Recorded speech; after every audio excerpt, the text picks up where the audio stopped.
marked a turning point in our quest for independence.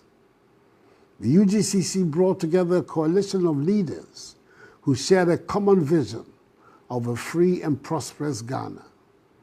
Their efforts at long last, the battle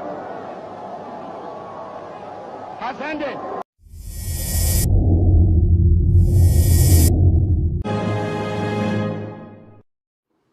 Fellow Ghanaians, good evening. Tomorrow, Sunday, August 4th, we will be celebrating Founders' Day, a day that holds great significance. Fellow Ghanaians, good evening. Tomorrow, Sunday, August 4th, we will be celebrating Founders' Day, a day that holds great significance for our nation. As we reflect on our journey as a people, it is imperative that we acknowledge the events of August 4th, which have indelibly shaped our history and our identity. On that day, 127 years ago, in 1897, during the heyday of British colonialism, the Aborigines Rights Protection Society, ARPS, was formed at Cape Coast. This monumental event marked the beginning of a conscious and organized effort to preserve the rights of indigenous Ghanaians against the depredations of colonialism. The Aborigines Rights Protection Society laid the basis for the political awakening of our people, advocating for land rights and pushing back against the oppressive policies of the British colonial administration. Their courage and vision set the stage for future movements that will strive for greater autonomy and self-determination. The formation of the Aborigines Rights Protection Society was both a reaction to the immediate threats posed by colonialism and a proactive effort to ensure that the rights and dignity of our people were safeguarded. The Society's enlightened leaders, Jacob Say, Joseph Casely Hayford, John Mensah Saba, Kwame Sechi, J.W. de Graaf Johnson, and J.P. Brown, amongst others, understood that the land was not merely a resource, but also the very essence of our identity and culture. They organized petitions, held meetings, and mobilized communities to resist the arbitrary appropriation of land by the greedy hands of British colonialism under the 1897 Crown Lands Bill, which led to its withdrawal. Unlike in the case of our brothers and sisters in Eastern and Southern Africa, whose deprivations continue till today, we never lost control of our lands because of the intervention of the Society. Their work was proof of the power of unity and collective action in the face of adversity. Fast forward to August the 4th, 1947, exactly 50 years later, another seminal event took place. The formation of the United Gold Coast Convention, UGCC, the convention at Saltpond. This organization, spearheaded by illustrious forebears, marked a turning point in our quest for independence. The UGCC brought together a coalition of leaders who shared a common vision of a free and prosperous Ghana. Their efforts culminated in the eventual birth of our nation as an independent state. The UGCC, the first nationalist organization to articulate clearly the demand for freedom and independence, was born out of a deep-seated desire for self-governance and an end to colonial rule.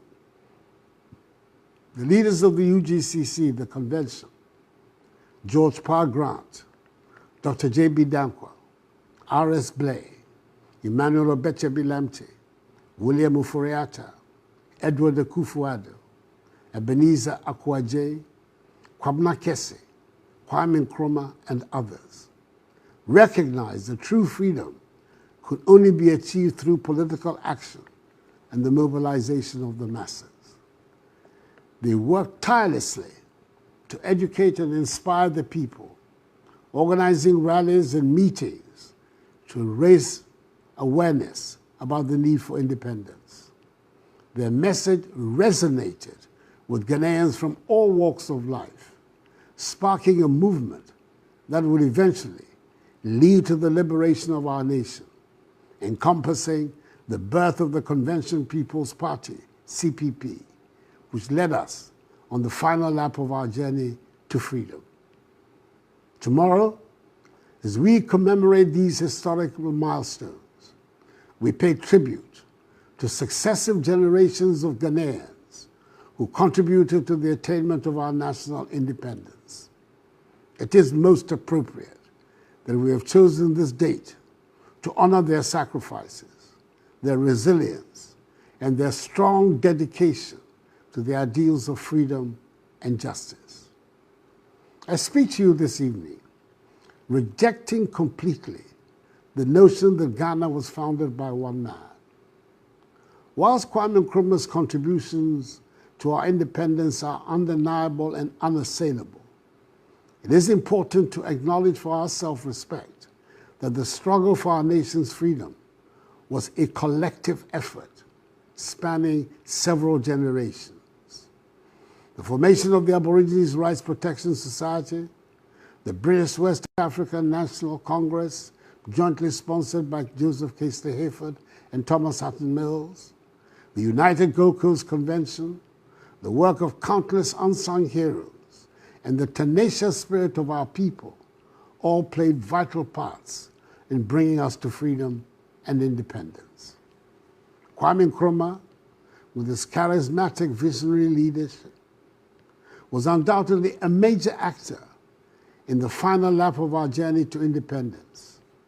And that is why, despite the several unfortunate things that happened after independence under his watch, Parliament in 2019 decided to memorialize his date of birth as Kwame Nkrumah Memorial Day, the only Ghanaian so far to be so honored in our history. His ability to galvanize the masses and articulate a clear vision for a free Ghana inspired many. However, it is essential to recognize that Kwame Nkrumah stood on the shoulders of past leaders. The groundwork laid by the Aborigines Rights Protection Society, the British West African National Congress, the United Gold Coast Convention, and many other organizations and individuals provided the foundation upon which Kwame Nkrumah built the Convention People's Party, CPP. And indeed, that is why he was careful to associate the name of his new party with that of the convention. The contributions of the leaders before him were instrumental, as is natural in the continuum of history, in shaping the political landscape that facilitated Kwame Nkrumah's rise to prominence. Even though comparisons may be invidious, it is worth recalling that George Washington, the victorious general of America's War of Independence from British colonial rule, and the first president of the United States of America, is not described as the founder of the United States. The accolade of the founding fathers is reserved to the group of 56 persons who assembled at the Philadelphia Convention of the Continental Congress to write and promulgate the Constitution of the United States of America. August 4th is a day that should remind us of the values that have guided us through the years: respect for the rule of law, observance of human rights, including individual freedom, and the pursuit of a free democratic society. These values are a reflection of the vision of those who founded the Ghanaian nation and have been crucial in shaping our national character. The sacrifices of our forebears have given us the open society we enjoy today.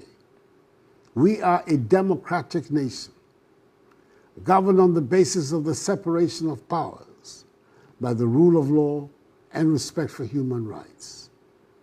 The Fourth Republic has proven to be the most enduring because it is the republic, above all, that arguably has given the fullest expression to the aspirations of the men and women who gathered in Salt Pond on that faithful day in 1947. In recent times, after the predictable initial turbulent decades of our post-independence checkered history, we've witnessed great changes in Ghana. Our economy has grown, our infrastructure has improved, and our society has become more inclusive. We've made impressive strides in governance, education, healthcare, and technology, and we continue to build on the foundation laid by those who came before us. The economic growth we have experienced, despite challenging moments, is a testament to the resilience and entrepreneurial spirit of the Ghanaian people. The difficult economic conditions notwithstanding, which we are rapidly leaving behind, our social services are functioning, our businesses are thriving, our industries are expanding, our agriculture is performing strongly, and our global trade relationships are strengthening. This progress is the result of hard work, innovation, and the policies that have created a conducive environment for economic development. As we celebrate Founders' Day, let us recognize the importance of maintaining this momentum and continuing to create opportunities for all Ghanaians. Our infrastructure has seen remarkable improvements, from roads, bridges, railways, to schools and hospitals.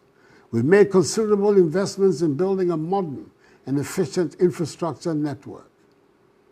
These developments have not only improved the quality of life of our citizens, but have also positioned Ghana as a hub for trade and investment in the region. As we move forward, let us continue to prioritize infrastructure development to ensure that every Ghanaian has access to the resources and opportunities he or she needs to succeed. Inclusivity is another area where we have made substantial progress. Our society is becoming more inclusive, with greater representation and participation from women, youth, and marginalized communities. We have implemented policies and initiatives to promote gender equality, like the recently enacted Affirmative Action Bill, empower our youth, and protect the rights of all citizens. This inclusivity is a reflection of the values of our founders and is essential for building a just and equitable society. However, we must also recognize that our journey is far from over. As we celebrate our past, we must also look to the future with a renewed sense of purpose and determination. We must continue to work towards building a Ghana that is equitable, free, just, and prosperous for all her citizens.